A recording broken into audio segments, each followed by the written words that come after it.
주 안에서 평안하셨습니까? CCC에서 사역하는 유일호 목사입니다. 오늘 여러분과 함께 묵상할 말씀은 사도행전 7장 54절부터 8장 3절입니다. 먼저 앞뒤 문맥을 살펴보겠습니다. 유대인들이 말하기를 예수 그리스도의 복음이 모세의 율법과 성전을 무시했다고 합니다. 스데반은 유대인들을 대상으로 변호를 시작하는데 이스라엘 역사를 통하여 이스라엘 백성들이 도리어 모세의 율법을 무시하고 우상숭배에 빠져 있음을 지적하고 있습니다.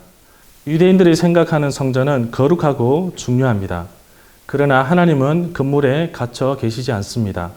세상 모든 것이 하나님의 창조물이고 온 세상이 하나님의 발등상이기 때문입니다.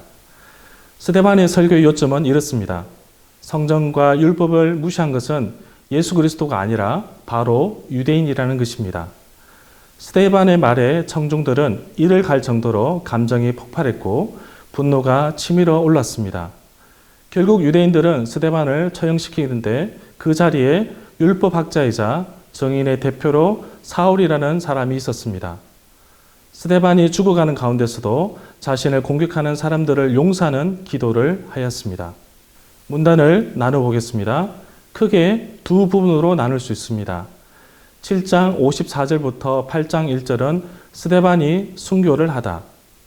8장 2절부터 8장 3절은 사울이 교회를 핍박하다. 54절에 보면 공의의 사람들이 스데반이 하는 말을 듣고 격분하였습니다. 스데반의 설교와 그의 말을 들은 유대인들은 몹시 화가 났고 스데반을 바라보며 이를 갈았습니다. 결국 자제력을 잃고 스데반에게 돌을 던져 죽이게 됩니다. 레위기 24장 14절에 보면 저주한 사람을 진영 밖으로 끌어내어 온 회중이 돌로 치라고 하였습니다. 그래서 스데반을 성 밖으로 끌고 나가서 돌을 집어 던진 것입니다. 레위기 24장 16절에 보면 여호와의 이름을 모독하면 반드시 그를 죽이라고 하였습니다.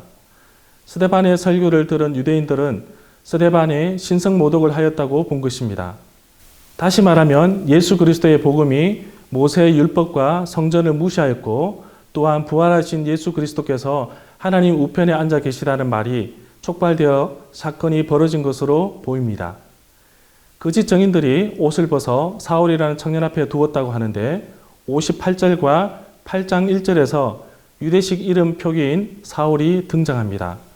이렇게 보면 스데반을 처형시키는데 승인한 사람이 바로 사울이 되는 것입니다.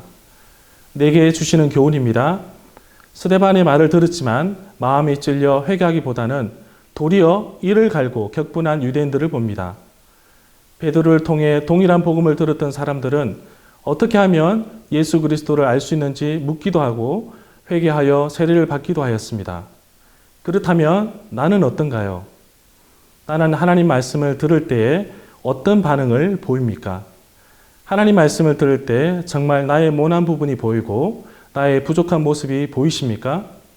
말할 수 없는 죄악된 모습과 말 못할 사정이 있다고 할지라도 우리는 하나님 앞에 내려놓아야 합니다. 또한 하나님께 나아가야 합니다. 때로는 예수 믿는다는 이유로 억울한 일을 당하기도 합니다. 아무도 도와주지 않아 정말 좌절할 때도 있었습니다. 오늘 말씀 가운데 스데반의 재판의 모습을 보는 가운데 아무도 변해주지 않게 보였지만 예수님은 하나님 우편에 앉으셔서 그 모든 사정을 보고 계셨습니다. 혼자 힘들다고 괴로워하지 마시고 우리의 진정한 변호자, 피난처 되신 예수님께 나가기를 소망합니다. 스데반이 순교하였습니다. 한 사람의 씨앗이 복음의 열매가 되어 열리게 될 것입니다. 이 땅의 수많은 선교사님들의 헌신을 꼭 기억하면 좋겠습니다. 선교사님들의 생명과 바꾼 귀한 복음을 이제 나도 이웃들에게 전하게 되기를 간절히 원합니다. 오늘 내가 복음을 전할 사람이 누구인지 살펴보고 기도하며 도전하는 하루가 되기를 예수님의 이름으로 기도합니다. 아멘.